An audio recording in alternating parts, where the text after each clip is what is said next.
নমস্কাৰ মুখ্যমন্ত্ৰী ডাঙৰীয়া মই ৰঞ্জন চৌধুৰী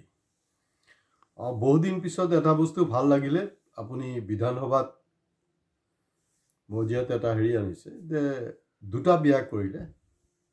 10 বছৰ জেল 10 নহয় একদম যাৱজ্জীৱন কাৰাদণ্ড দিব লাগে তেনেকুৱা হ'ব লাগে আৰে আপুনি ইণ্ডিয়াৰ আটাইতকৈ পাৱাৰফুল মানুহ আপোনাৰ কথা বতৰাবিলাক বেলেগ হ'ব লাগে কি 10 বছৰ দিছে হ'ল যাৱজ্জীৱন কাৰাদণ্ড বাস হৈ থাক তাতে 100 বছৰ বুলি তো কৈ লাভ নাই কাৰণ 100 বছৰ 60 বছৰ ওপৰত জীয়াই থকাটো বৰ ডাঙৰ কথা হৈছে আৰু নতুন প্ৰজন্মৰ তো অৱস্থা আৰু বেয়া হ'ব মানে একেবাৰে পুৰা আজীৱন লাইফ সেন্টেন্স তেনেকৈ দি দিয়ক মানে মাৰি নেপেলাব তাতে থাকক অশান্তি পাই থাকক তেনেকুৱা হ'ব লাগিছিলে বিকজ আপুনি ইণ্ডিয়াৰ ডাঙৰ পাৱাৰফুল মানুহ যিনো কৰিছে বাৰু ডাবল বিয়াৰ ক্ষেত্ৰত মই কিন্তু আপোনাক 100ত 100 মাৰ্কছ দিছোঁ দেই এটা বস্তু মই কিন্তু আপোনাক মই বিভিন্ন সময়ত কৈছোঁ যে হিমন্ত বিশ্ব কিন্তু অকল ৰিণিকীৰ লগতে আছে এইটো হ'ল কি বহুত ডাঙৰ এটা প্লাছ পইণ্ট বহুত ডাঙৰ প্লাছ পইণ্ট কাৰণ যিবিলাক মানুহ মানে বেলেগৰ ছোৱালী মহিলাৰ ওপৰত চকু যায় তেতিয়া প্ৰব্লেম আছে সঁচাকৈ আপুনি মানে ৰিণিকীক মানে যেতিয়াৰ পৰা ভাল পাইছিলে কলেজ লাইফত তেতিয়াৰ পৰা যেনেকৈ আপুনি আছিলে তেওঁৰ লগত এতিয়ালৈকে তেনেকৈ আছে এইটো ক্ষেত্ৰত মই আপোনাক নৰেন্দ্ৰ মোদীতকৈও বেছি স্ক'ৰ দিওঁ কাৰণ নৰেন্দ্ৰ মোদীতো যশোদাবেনক না ঘাটকা না ঘাটকা কৰি থৈ দিলে তালাগো দিয়া নাই থোৱাও নাই তেনেকৈ এটা অৱস্থা বাট আপুনি এইটো নাই কৰা যেতিয়া ৰিণিকীৰ ওপৰত কিবা ব্লেম আহিছে যে ইমান মানে সম্পত্তিৰ পাহাৰ বনাইছে অমুক হৈছে তমুক হৈছে আপুনি খুব ইন'চেণ্টলি এটা ৰিপ্লাই দিছে মই নাজানো ঠিক আছে বাৰু মই ৰিণিকীক সুধিম বঢ়িয়া খুব ভাল লাগিছে আপোনাৰ এইটো কিন্তু প্ৰব্লেমটো ক'ত জানে প্ৰব্লেমটো হ'ল কি আপোনাৰ চবতকৈ যিটো ডাঙৰ প্ৰব্লেম এয়া হ'ল এই যে পৰকীয়া প্ৰেম বুলি কয় নহয় এইটো আৰু বেছি ভয়ংকৰ দুটা কেলে তিনিটা বিয়া কৰিলেও প্ৰব্লেম নাই এইটো বহুত বেছি প্ৰব্লেম এটা হৈছে আৰু সেইটো কিন্তু আপোনাৰ পাৰ্টিত বিশেষকৈ কোনো কমি নাই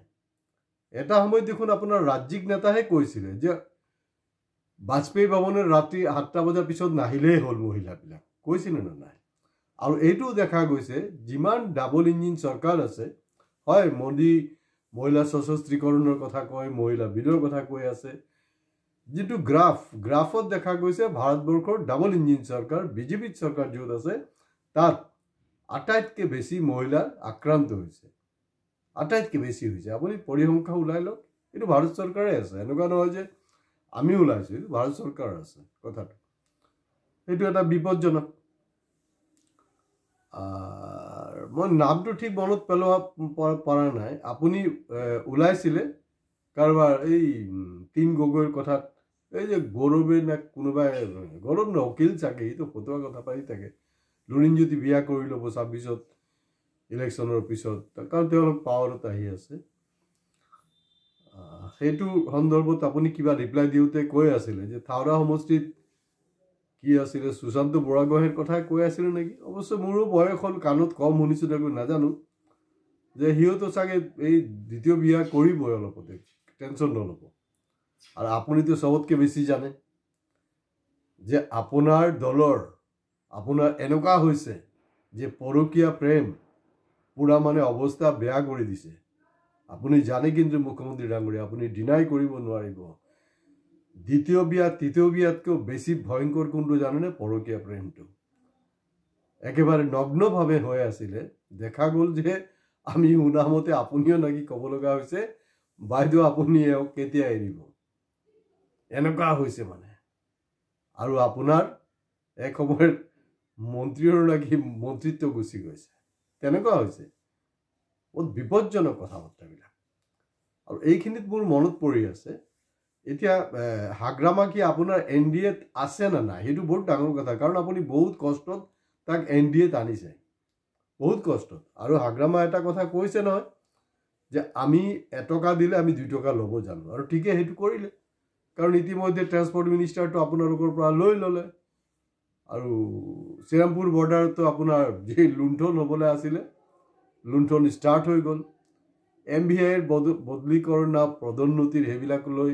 আপোনাৰ মুক্ত বজাৰ বহি গৈছে আপুনি একোডাল কৰিব নোৱাৰে আপুনি তাক কিন্তু এনেকৈ বৃদ্ধাঙ্গুলি দেখাব নোৱাৰিব। আপুনি কথাই কথাই বৃদ্ধাঙ্গুলি দেখাই নহয়। আৰু এটা জমনি হ'ল, আপুনি কৈছে কাক আপুনি ভূমিৰ পাট্টা দিব, কাক নিদিব, এইটো লৈ কৈছে ন। হাগ্ৰামা কি কৈছে, আপোনাক উল্টা বৃদ্ধাঙ্গুলি দেখাই কৈ আছে যে BTC অঞ্চলত হিন্দু, মুছলমান, বঙালী, নেপালী যোনে আছে, আদিবাসী যি আছে, ইয়াত থকা মানুহ, এই চুক্তি হোৱাৰ আগত থকা মানুহ, আমি চবকে মাটিৰ পট্টা দিম। কি কৰিব? তাক NDAৰ পৰা খেদিব লাগিছিলে ন, আপুনি খেদিব পৰা নাই। তাৰপিছত তেখেতে আৰু এটা কৈছে, আপোনাৰ কথাও কিন্তু নৎসাত কৰিছে। এয়া কি? হাগ্ৰামাই কৈছে নাই নাই, দুটা বিয়াটো কৰিব পাৰে, কি ডাঙৰ কথা আছে, আৰু কৰিব। কিন্তু মই ব্যক্তিগতভাৱে ভাবোঁ যে পৰকীয়া প্ৰেমটো কিন্তু আৰু বেছি ভয়ংকৰ, যোনটো আপোনাৰ দলৰ নেতা পাৰিণতৰ মাজত অত্যাধিক বেছি দেখা গৈছে। এতিয়া কেঁচু খান্দোতে সাপ ওলাব,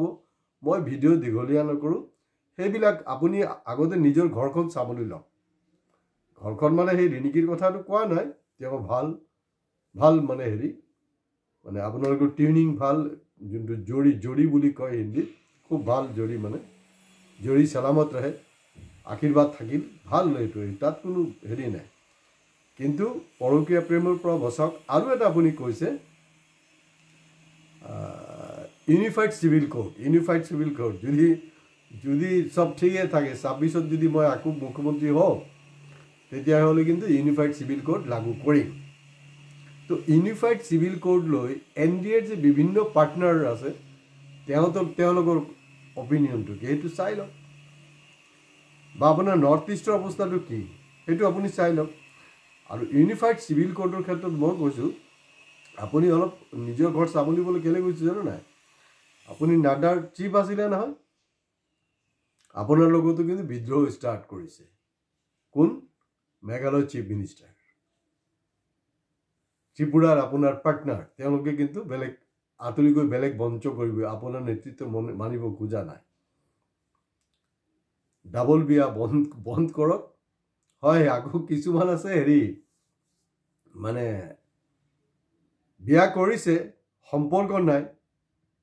কিন্তু তেওঁলোকে আকৌ মহিলাৰ লগত খুব মানে উঠা বহা, মহিলা দেখিলে খুব ভাল পায়, হেণ্ডশ্বেক কৰিলে হাতখন এৰি দিব নোখোজে।